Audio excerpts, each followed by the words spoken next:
1월 27일 정치권의 뜨거운 말말말, 오늘의 정치톡 시작하겠습니다. 오늘의 첫 번째 정치톡은 난방비 폭탄 진짜 이유입니다. 역대급의 난방비 급등 소식에 여론이 들끓고 있는 가운데 여야 정치권도 원인과 해법을 놓고 공방이 한창입니다.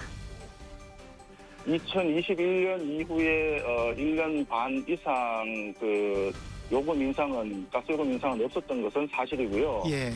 당시 문재인 정부에서 선거에 영향을 미쳤듯이 조금 저해서 아마 요금 인상을 하지 않았을 것이다. 네. 한마디로 에너지 포퓰리즘적인 발상이 아니었을까. 이제 그런.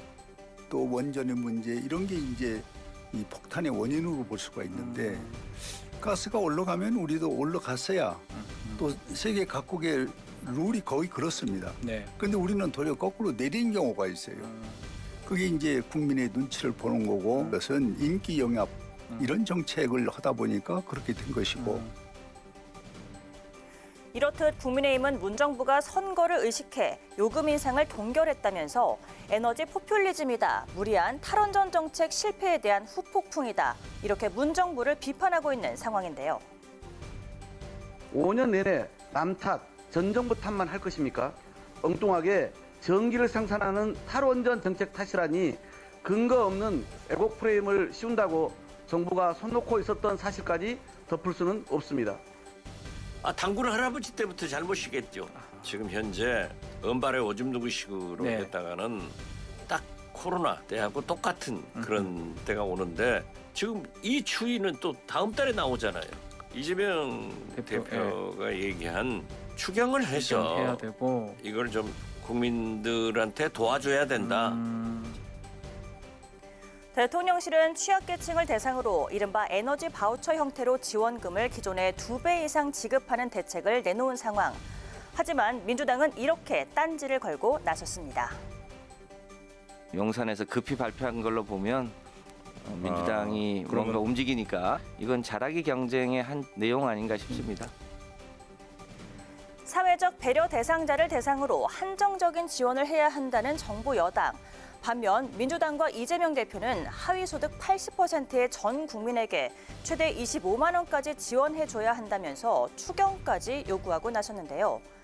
이 같은 이재명표 에너지 지원금 방침에 오세훈 서울시장은 서민을 겨냥한 선거 전략이라면서 비판에 나섰고 주호영 원내대표는 검찰 출석을 앞두고 자신의 사법 리스크를 물타기하려는 시도라면서 몰아세웠습니다. 매서운 날씨 속 내 한 몸 따스히 누일 수 있는 그 온기마저 사치가 돼버린 서민의 시름은 더욱 깊어만 가고 있는데요. 정치권이 하루빨리 실질적인 대책으로 국민들의 마음을 어루만져 줘야 할 때가 아닌가 싶습니다. 두 번째 정치톡은 이재명 동행 딜레마입니다. 28일 토요일에 출석하겠습니다. 변호사 한 분 대동하고 가서 당당하게 맞서도록 하겠습니다. 토요일인 내일 검찰 출석을 앞둔 이재명 대표. 앞서 변호사 한 명만 대동한 채 당당히 맞서겠다고 밝혔지만 막상 내일 현장 모습은 좀 다를 듯한데요. 나오지 말라고 한다고 진짜 안 가느냐는 정청래 최고위원의 이 말이 시초가 됐습니다. 당연히 우리 지지자들을 만나기 위해서 저는 참석해야 된다고 생각하고 있습니다. 홀로 당대표를 그런 어떤 호랑이 굴 속으로 들어가게 할 수 없다라는 그 안타까움 때문 아닌가라는 생각이 드는데요. 마음이 안쓰러워서 3, 3, 5 몇 분은 가실 것 같습니다. 이렇듯 일부 친명계 의원들이 이 대표의 만류에도 불구하고 굳이 함께 하겠다는 뜻을 밝힌 건데요. 심지어 지도부는 이른바 개딸을 비롯한 지지자들의 동행까지 독려하고 있는 상황. 그야말로 검찰 급박에 혈안이 되어 있습니다. 이재명 대표는 친명계 의원들과 지지자들을 모아 검찰 출석을 하나의 정치 이벤트로 만들려는 심산인 것 같습니다. 이제 정치권이 민생에만 집중할 수 있도록 이재명 대표 스스로 당 대표직을 내려놓아야 합니다. 오지 말라고 하니 진짜 가지 않는 게 맞는 건지, 오지 말라고는 했지만 못 이기는 척 가는 게 맞는 건지, 1차 소환 때와는 또 달리 여론을 향한 의식도 간과할 수 없는 만큼 다소 난감한 딜레마에 빠진 민주당 의원들의 행보에 귀추가 주목됩니다. 지금까지 오늘의 정치톡이었습니다.